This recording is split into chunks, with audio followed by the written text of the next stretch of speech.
অনেক কিছু চলে আসছে। আপনারা দেখেছেন যে আমরা রাজনীতিটাকে সবার হাতে নাগালে নিয়ে আসার চেষ্টা করছি।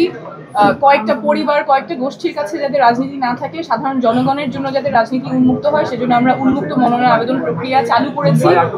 অনেক উৎসাহ উদ্দীপনার মাঝখানে আমাদের মনোনয়ন আবেদন ফর্মগুলো বিতরণ হচ্ছে। অনেকে জানিয়েছেন 13 তারিখের মধ্যে নিতে পারে নাই, সেই জন্য আমাদের সময়সীমাটা বাড়ানো হয়েছে। 20 তারিখ পর্যন্ত আপনারা যে কেউ আমাদের কেন্দ্রীয় কার্যালয়ের দোতলায় এসে মনোনয়ন আবেদন ফর্ম সংগ্রহ করতে পারবেন। যারা আসতে চান না, বাসায় বসেই জনপ্রতিনিধি হিসেবে আবেদন করতে চান, তারা আমাদের অনলাইনে ওয়েবসাইটে nomination.ncppd.org সেখানে গিয়ে আবেদন করতে পারবেন। আমরা একটা কথা বারবার বলি এবং আশা করছি এই প্রক্রিয়ার মাধ্যমে এটা আপনাদের কাছে আরো স্পষ্ট হচ্ছে, আগের রাজনীতি আর চলবে না। আমরা নতুন রাজনীতি করতে এসেছি, নতুন রাজনীতিটাই আমরা করব। স্বচ্ছ প্রক্রিয়ার মাধ্যমে আমাদের মনোনয়ন আবেদন প্রক্রিয়া চলছে।